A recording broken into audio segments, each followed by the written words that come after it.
Salam sejahtera dan selamat petang. Berita panas. Rasuah Projek Solar, pengurusan kes rayuan Rosma pada 19 Disember. Berita penuh.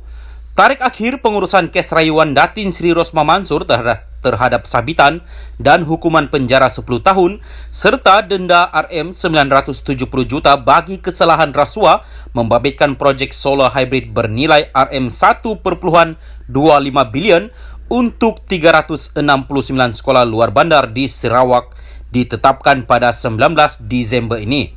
Timbalan pendakwa raya Po Yetin memberitahu pemberita tarikh itu ditetapkan oleh Timbalan Pendaftar Mahkamah Rayuan Nur Kamila Aziz ketika pengurusan kes hari ini.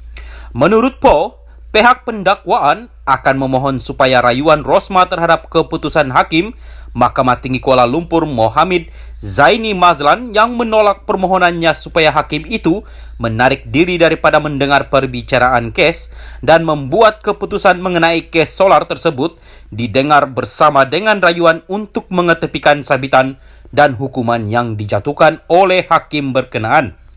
Prosiding yang berlangsung secara dalam talian itu turut disertai Peguam Datuk Jagjit Singh dan Datuk Akberdin Abdul Kadir mewakili Rosma. Rosma 70 yang memfailkan petisyen rayuan pada 13 Oktober lepas telah mengemukakan 127 alasan, antaranya mendakwa keseluruhan keputusan Hakim Mohamid Zaini yang menjatuhkan hukuman terhadapnya adalah berat sebelah dan tidak berlandaskan pertimbangan yang betul.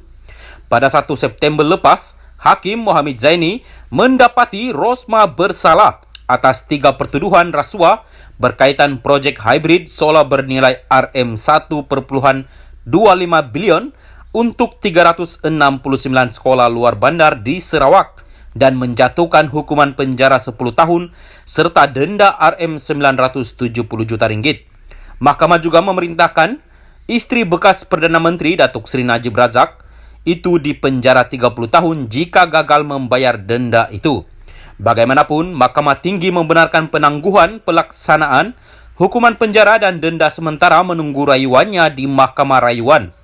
Rosma dituduh atas 1 pertuduhan meminta Rm187.5 juta ringgit dan 2 pertuduhan menerima rasuah berjumlah Rm6.5 juta daripada bekas pengarah urusan Jepax Holdings Sendirian Berhad Saidi Abang Samsudin.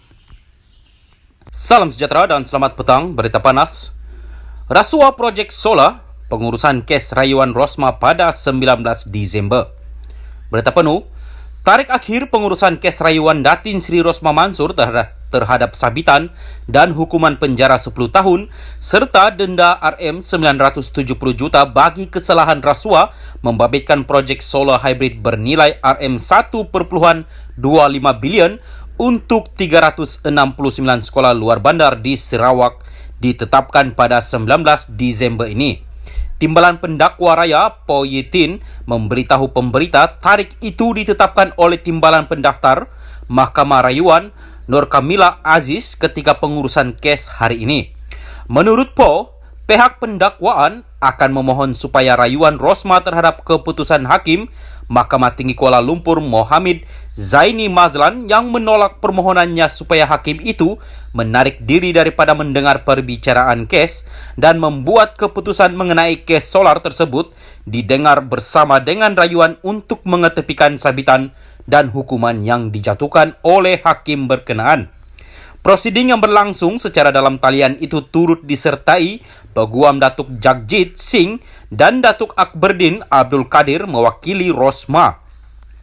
Rosma 70 yang memfailkan petisyen rayuan pada 13 Oktober lepas telah mengemukakan 127 alasan, antaranya mendakwa keseluruhan keputusan Hakim Mohamid Zaini yang menjatuhkan hukuman terhadapnya adalah berat sebelah dan tidak berlandaskan pertimbangan yang betul.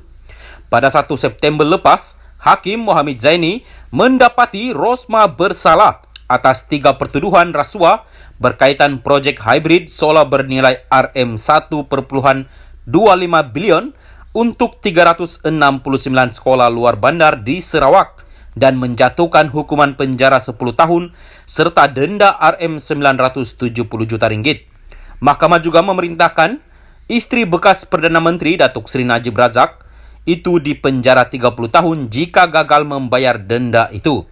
Bagaimanapun, Mahkamah Tinggi membenarkan penangguhan pelaksanaan hukuman penjara dan denda sementara menunggu rayuannya di Mahkamah Rayuan.